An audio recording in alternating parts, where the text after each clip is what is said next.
If you went around this room today and asked people what's the total greenhouse gas emission impact from the United States ag industry, you'd get totally different answers.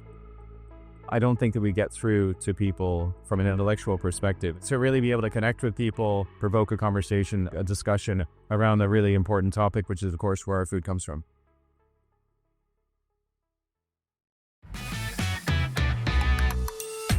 Welcome to Unplucked, the official podcast of the Poultry Science Association. This is the podcast that strips away the fluff and gets real about poultry science from bench to barn.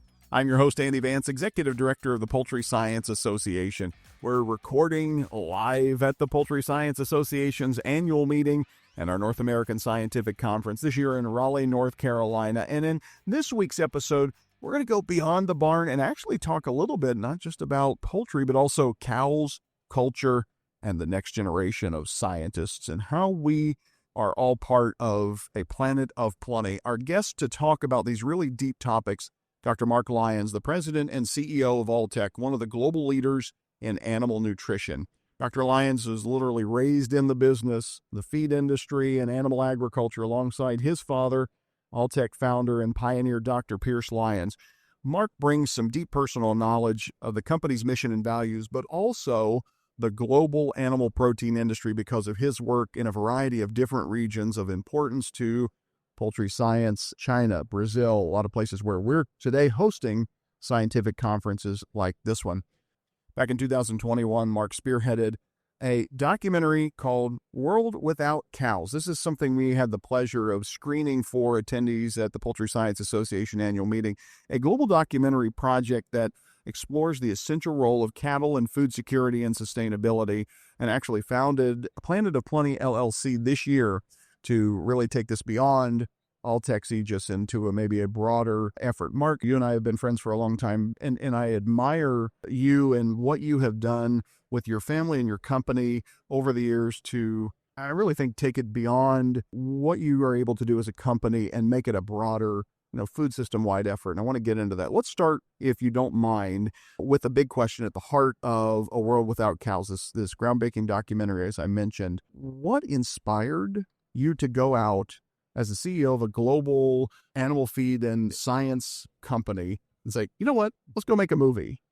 Well, I think a lot of it comes back to my father's vision, my father's communication style. He always was talking to us about telling the story and how we needed to make sure that we were communicating in a way that people would find interesting, and also really more and more in a way that connected with consumers. And so he spoke about a concept, a principle that he called the ACE principle, that we've talked about many, many times. And right at the middle of that is that consumer, and thinking about what their desires are going to be, the types of things they're going to be expecting, and how their demands are going to change over time. And that was a theme that he talked about through the late 80s, 90s, and onwards. And so really was a pioneer in that type of thinking. And so for us, part of the process and part of the challenge within Alltech is always communicating and telling the story. And within that, we have an excellent media team that sits within our broader, phenomenal, and I would argue maybe one of the best in the industry marketing teams. And so that media team was put in place, and many of the resources we have, the studio that my mother designed, etc., was there so that my father could do just that. He could tell the story. He could pop downstairs. If he wanted to send a video out to an office, to an individual, to a customer, to the industry at large, he could do it at the drop of a hat. And so I looked at that and I thought, there's a big challenge for us as an industry. We're not communicating probably in the way that we should. We're not connecting with consumers. We hear more and more, and I was speaking with some folks even the last couple of days about how consumer perception of protein is changing. Yes, there's an understanding that probably we need more protein. There's a very much a focus on this in terms of fitness. But what does that protein, where should it be coming from? What should it look like? I sensed that we weren't certainly not winning this fight. And so we felt there was something that we needed to do, and asked a couple of our colleagues about an idea that had been bouncing around for a while, that maybe we should do something bigger. We should step out from our normal silo, our normal way of communicating within our industry, and try and do something that would be interesting to consumers. And that's kind of what spurred on this project, and where we started at the start of 2021, mapped out a plan, and the team ended up going to over 20 different countries, 45 different locations, and captured the story of a world without cows, something not isolated to one country, truly a global narrative around the importance both to culture and economy, nutrition, but also environment. and the positives and negatives. And what I found really interesting about the project is last night I was in an Uber, and right out of the gate, the gentleman asked me, what's going on in that building? And I said, it's a poultry conference, but I was talking about cows. And he said, yeah, really, cows? What's that about? I said, well, I made a movie. And it's a way to really be able to connect with people who don't come from our sector, have important conversations. And that's exactly what we're trying to do with this, provoke a conversation, a dialogue, a discussion around the really important topic, which is, of course, where our food comes from. One of the things I find really interesting about this effort, and let me start by saying the documentary is incredibly well done. The story that you tell is incredibly powerful and impactful. And I say that as, somebody who's been in communication and journalism for 25 years, as long as we've known each other. But you're a scientist. You have a PhD, solid state fermentation. You lead a company rooted in science. Your dad is a scientist. It's the family business, if you will. Telling the story and doing a documentary is, in a lot of ways, emotionally charged. It's an emotional endeavor. It's you're pulling at the heartstrings. We struggle with that, I think, as a community because we're comfortable with data, facts, figures, numbers. How did that conversation start? I think if you start this from the perspective of we've got all the data, and if they could just listen to us, then we'd be fine. Then you're kind of already on a loser. And I think in this case, it was critically important. Many, many times within Alltech, we talk about our one conference, for example, that we'll have next May. We talk about hitting the head and the heart. Yeah. If we don't connect emotionally, if we don't have that surge of energy, I don't think that we get through to people from an intellectual perspective. And so I think it's really important to be aiming at both of those things. I think in this regard, when people really understand, okay, there's something to this, the people that are in the film, the experts that are speaking, they're passionate about what they do. They think they're doing the right thing. And even if you are somebody who's totally against animal agriculture, I think you have to respect them enough to listen to them and gain some perspective on what's going on. And so I think that's been a really important piece. The other aspect of it was, something that we talk a lot about, if you can't explain it to a 6-year-old, you don't understand it. And making sure that we brought this into a vernacular that would be interesting and would also be accessible to consumers, but without dumbing down and diluting down the facts. And so all those facts are available on the website, which I think is crucially important, to be doing stuff in a transparent way with the amazing audience yesterday, a lot of highly respected individuals, a lot of top thinkers and scientists in our sector. What we're saying to them is we want your voice within this. We want to be putting information up on that website about all aspects of animal agriculture. And so that people can actually access this information that perhaps normally is sitting in our industry, right? And maybe there's a way to bridge that gap. And so I think those have been some really crucial pieces. So in the beginning, it was, we were talking about the places we needed to go, the people that we needed to talk to. But I think the team did an extraordinary job as they started to travel around to think about this. And what I didn't realize was how daunting a task it was for them. Yeah. Because Brandon and Michelle don't come from agriculture. And perhaps I had a lot more confidence, not just in them, but in our industry than they did in the initial stages. But I think that was a crucial piece too. When you're in a position of leadership, when you can truly give that support to your team and say, I believe in you, they tend to start to believe in themselves more as well. And I think they did a phenomenal job. And as I said last night, had the idea, made some connections and got out of the way. That's sometimes that last piece is what we don't always do as leaders. And I think a really important piece of this project. Well, everything rises and falls on leadership, and I'll commend you for yours. That was brilliantly well done. The film, one of the things I really appreciated about it is because you set this up nicely. We often think if we just hit them over the head hard enough with the facts and figures, we'll win, and most of the time we're wrong about that. And so you take the approach in the film of taking viewers around the world and telling stories from the U.S. to Brazil to Kenya to India. And I'm wondering, as your team went and uncovered some of those stories, whether it's with, nomadic tribes who are herding these cows in Kenya to one of the largest feedlots in the world in the middle of Kansas and all these points in between, what did you learn that you didn't expect to, or stories that you uncovered that you didn't even know you would find when you were making the documentary? I think for me, the openness of the producers, of the farmers to share their stories, I think that was really something that came through very, very clearly. The passion they have for what they do is something that we knew, but how open they were and how they really probably spoke longer than our filmmakers thought they would. And the amount of extra content we have is extraordinary. And so I think it's really been a piece of the puzzle here that has propelled us further forward and said, let's not stop here. Let's keep going. Brennan and Michelle were just over in Ireland capturing stories that were not in the film. Ireland is not in the documentary, but it will be on the website. It will be on all of the subsequent information. They went back to Brazil for 3 weeks, capturing more stories, particularly in areas closer to the Amazon, capturing stories about smaller producers, seeing different gaps that perhaps we couldn't pull into the 85 minutes or so of the documentary. And so those are all things that I think are helping us to flesh out the story, and also a story that continues to change. This is going to be something where we want to be highlighting new innovations, new interesting things that we uncover. And I think that's what's exciting with this type of project, is hopefully through the website, through the way that we present the film to consumers once we get to that stage, is going to make something that's evergreen. That piece for me has been the most surprising, of just once you give people the platform, how open they are to share. And that's really refreshing and perhaps unexpected. Now, the stories that you told were very powerful, because it is a passion for all of those folks. And I think that's one of the things maybe that draws a lot of us to animal agriculture. It's something that gets in your blood, I know, gets in your DNA. Those stories really come through well in the film. You mentioned this when you were talking about your father and the ACE principle, and even some of the things he started talking about in the 80s and 90s. Today, we know climate is a big part of our story in agriculture, and for good, because we have some contributions to make, but also certainly some of the myths and criticisms that get lobbed at us that you address well in the documentary. I'm curious how you hope this film will maybe reframe the conversation, or give people some reason to think differently, or to maybe unpack some of their biases and misunderstandings about cattle and sustainability and livestock production generally. I think one of the big challenges is anytime we talk about this discussion, and really any discussion about improvement or change to the future, we start from now. And I think what we really need to do when we talk about the facts around animal agriculture is first and foremost have them, and have some consistency. And so I think the website is a really critical element for that. If you went around this room today and asked people, what's the total greenhouse gas emission impact from the United States ag industry, and broke it then down to poultry, into pork, into dairy, cattle, you get totally different answers. We don't have those at our fingertips, and we should.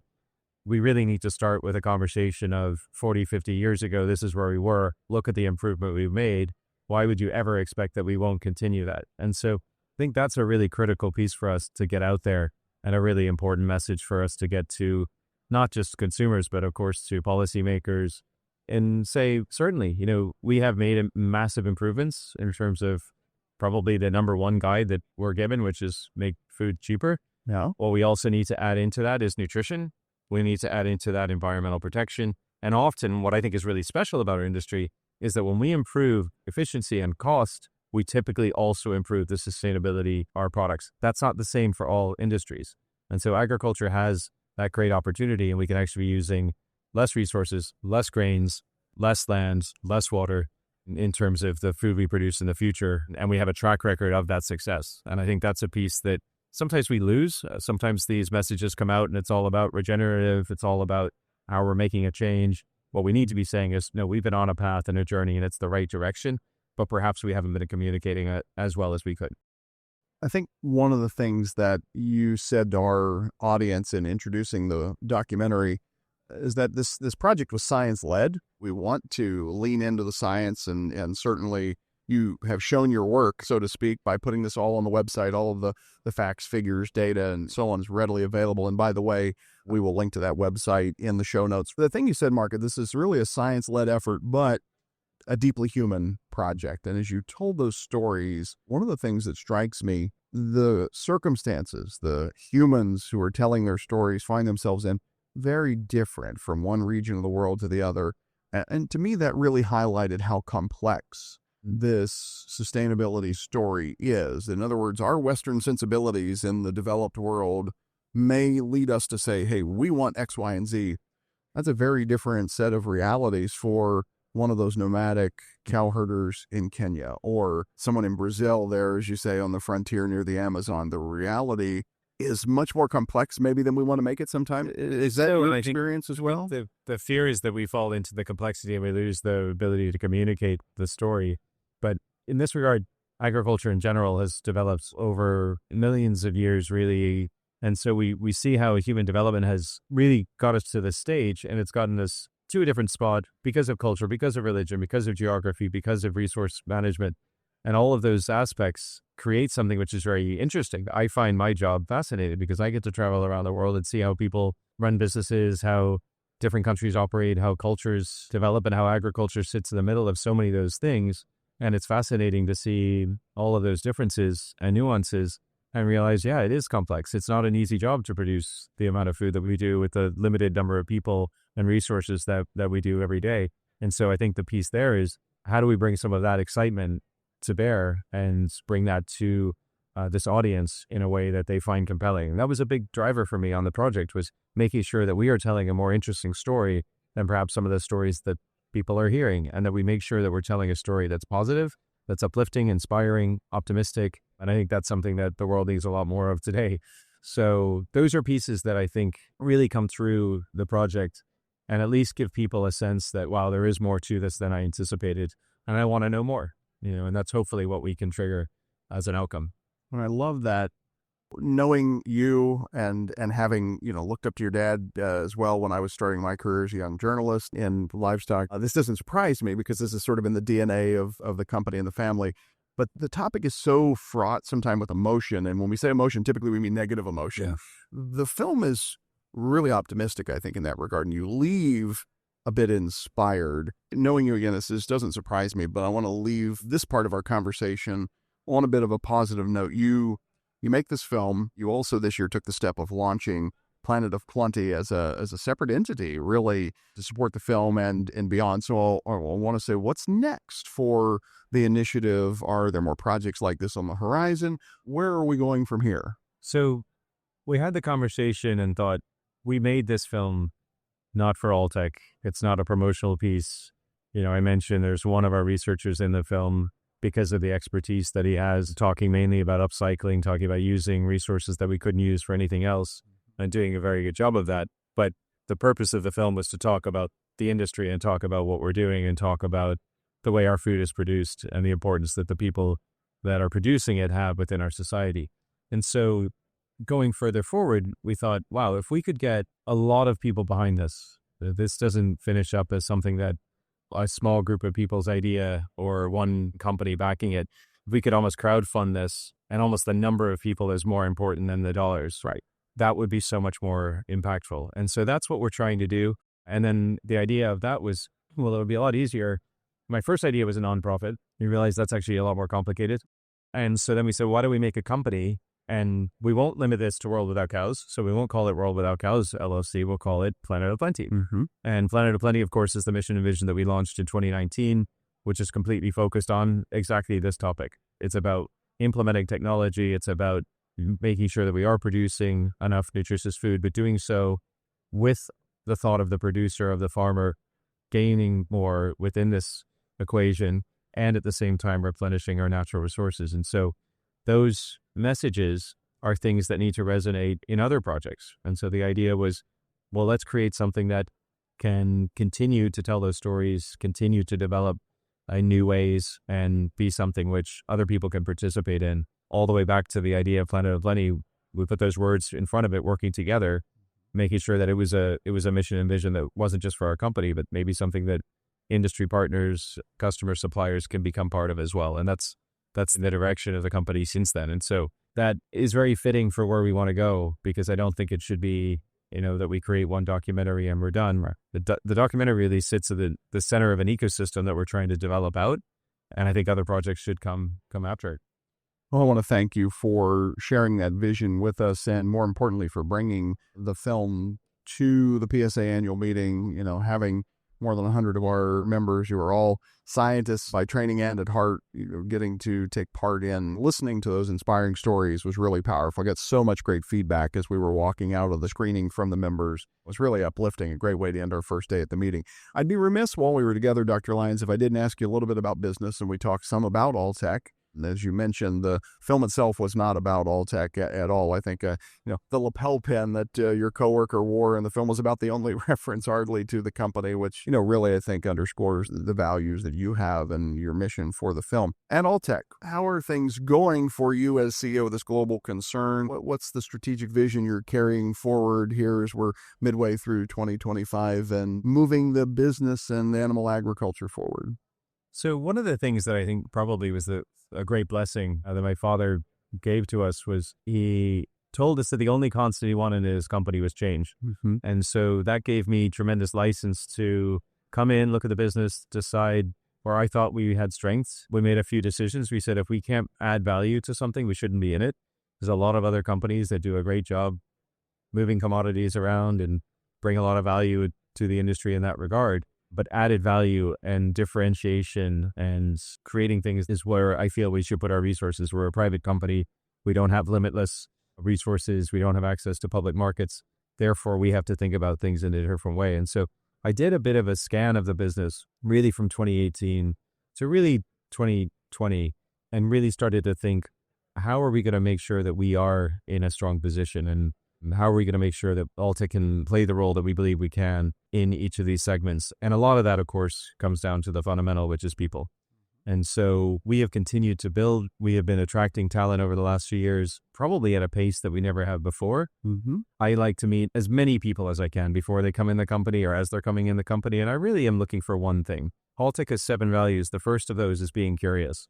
And that curiosity is something that if I don't pick that up in the 5 minutes I'm speaking to them, they're not really going to do that well in Alltech. They're going to find it frustrating because this is a company that expects you to continue to change, expects you to continue to be thinking differently. And it's a hardworking company. It's a connected company. It's an engaged and purposeful company. And so people that like that kind of thing fit really well. And we tend to find that we're getting more and more interest from them. And thinking principally here of Poultry Science, our poultry team has been a great part of that. And so tremendous interaction between the team members, part of a broader monogastric team. That team has some really good mantras. They talk about hunting in packs. And so going out and visiting a customer and not just thinking about yourself and your ego and trying to be the rainmaking salesperson, right? But bringing other people with you who might be more value, because the time from our customers is so valuable. This industry has become more and more sophisticated. I think back to the days of me calling on companies and I would have no business doing it. What real value can I bring to them other than maybe some ideas and connections and say, hey, I'll get back to you later. Why should I get back to them later? Why don't I have that person with me today?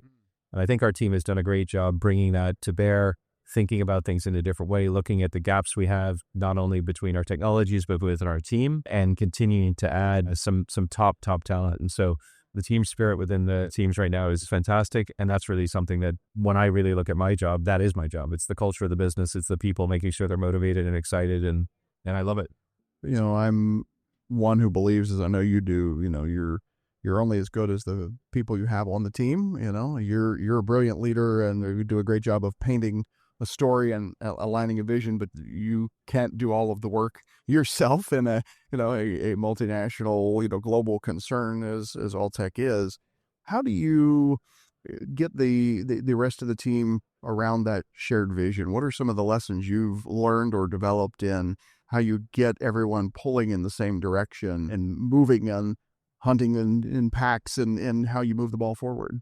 I had 5-6 years in China, and I think it was a fascinating time. It was a great apprenticeship. And I think it's a wonderful place if somebody wants to be in senior management or manage a large global enterprise. China is a great learning ground because just really like anywhere, there's not that much in your control. And so you have to be managing a bit of chaos. And I learned through that, one of the elements as we brought people in, I would try and get them to meet as many people within the organization as possible, even if those people weren't going to be anyone that they would be reporting to, building that buy-in and kind of creating that sense that individuals realize, okay, this person's coming in and I can see how they fit and how they're not a threat to me. There's somebody who's going to help me. I'm going to be more successful because we're bringing them in. I think that's crucial. I think because I grew up within the organization, maybe different than I had a lot of chats with my father over the years about it. When you're looking at an organization from the top down, you often don't see some of the friction that's going on within the company. And so I really focus on trying to remove friction as much as I can and make the company a place that people are not just enjoying working in, that they love working in, and they enjoy working with their colleagues. And I think that's what we've been able to achieve a lot of. And so as people are coming into the organization, I try and do that, try and get them to have those opportunities to meet who they're going to be working with, make sure that they enjoy that. And if it isn't for them, that's okay. It's better to know early. Right. And so within that as well, we're doing a lot of work right now. We're relaunching a program that actually my sister ran for a number of years called our Career Development Program, and bringing in young graduates, younger professionals who we can scale quickly. And again, the key piece there is going to go back to those values and making sure that they fit those. If they do, we can always build the skill set. We can always build the experiences, but if the values aren't there, it won't work. That's hugely important. And, I want to commend you.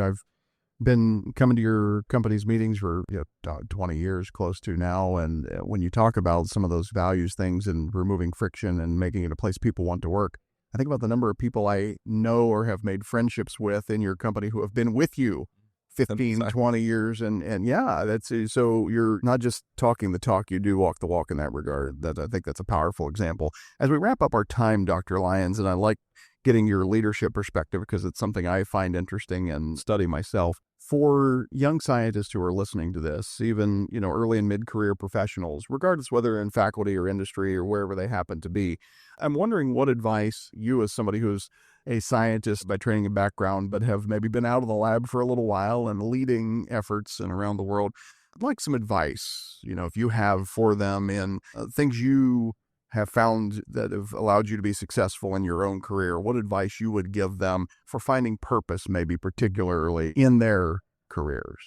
To me, I found it very interesting. One of the few silver linings of the pandemic was I felt like I started to get back into learning things that I perhaps had been interested in or perhaps didn't even know about before. And it's just awesome how much information is at our fingertips today. I think that many times we look at the world right now and we think about a lot of negatives, and I think we forget how much better things are than they probably were almost any other time in history. And so I think we have to keep that optimism, and I think we have to keep that excitement for the science that exists. I was able to go over to NC State today quickly, and every time I go into an institute like that, you're just blown away by the capabilities that exist and how student scientists can achieve so much in a relatively small amount of time that really would have taken somebody their entire career. Today, you probably can work on a concept for 3, 4, 5 years and make that type of really career-long progress. And so